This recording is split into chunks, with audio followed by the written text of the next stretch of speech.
ഒത്തിരി ആത്മീയ കുടുംബത്തിൽ നമ്മൾ നോക്കുകയാണെങ്കിൽ ഒരു സ്നേഹമില്ല, ഒരു ഐക്യതയില്ല. ഭാര്യ ഭർത്താവിനെ സ്നേഹിക്കലില്ല, ഭർത്താവ് ഭാര്യനെ സ്നേഹിക്കില്ല, മക്കളെ സ്നേഹിക്കില്ല. അവരൊക്കെ മൊബൈൽ ലോകത്താണ്, അവരൊക്കെ പ്രവാചകരാണ്, പ്രാസംഗ്യരാണ്, മറ്റുള്ളവരെ ഉപദേശിക്കുന്നവരാണ്, മറ്റുള്ളവരുടെ മക്കളെ ഉപദേശിക്കലാണ്. നിങ്ങളുടെ മക്കളെ നേരെയാക്കണം കേട്ടോ, അവൻ്റെ പോക്ക് ശരിയല്ല, ഭാര്യ ഭർത്താക്കന്മാർ നന്നായിട്ട് സ്നേഹിക്കണം എന്നൊക്കെയുള്ള നല്ല ഉപദേശങ്ങൾ തന്നെയാണ് ചർച്ചിലും മറ്റുള്ള വേദികളിൽ നമ്മൾ കേൾക്കാറ് അല്ലേ. പക്ഷേ അവരുടെ കുടുംബങ്ങളിൽ നമ്മൾ ചെന്ന് നോക്കുകയാണെങ്കിൽ മക്കൾ മദ്യപാനത്തിനും കഞ്ചാവിനും അടിമപ്പെട്ടുകൊണ്ടിരിക്കുകയാണ്. ആത്മീയ ലോകത്തിലുള്ള കാര്യമാണ് കേട്ടോ പറയുന്നത്.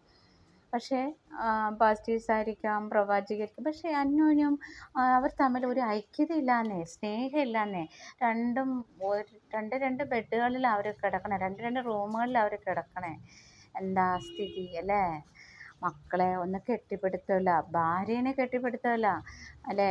ഭർത്താവ് ഭാര്യേനെ ചുംബിക്കാറ് പോലുമില്ല, കെട്ടിപ്പിടിക്കാറില്ല, സ്നേഹിക്കാറില്ല. അപ്പം അങ്ങനെയുള്ള സ്നേഹങ്ങളും ഐക്യതകളും ഇല്ലാതെ നമുക്ക് എങ്ങനെയാണ് കുടുംബം തകർച്ചയിലേക്ക് പൊയ്ക്കൊണ്ടിരിക്കുമ്പോൾ, മക്കൾ തകർച്ചയിലേക്ക് പൊയ്ക്കൊണ്ടിരിക്കുമ്പോൾ ആത്മീക ലോകത്ത് നമുക്ക് എങ്ങനെ മറ്റുള്ളവരെ ഉപദേശിക്കാൻ കഴിയുമെന്നാണ് ഞാൻ ചിന്തിക്കണേ.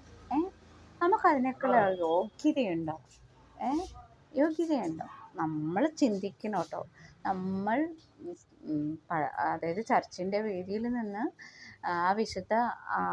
വിശുദ്ധമായ ആ സ്ഥലത്ത് നിന്ന് നമ്മൾ ഒരു കാര്യം മറ്റുള്ളവരെ ഉപദേശിക്കുമ്പോൾ നമ്മൾ ശ്രദ്ധിക്കണം. നമ്മൾ ശ്രദ്ധിക്കാതെ പോകുന്ന നമ്മുടെ കുടുംബത്തിൻ്റെ തകർച്ചകൾ, അത് ശ്രദ്ധിക്കാണ്ട് ചെയ്യരുത്.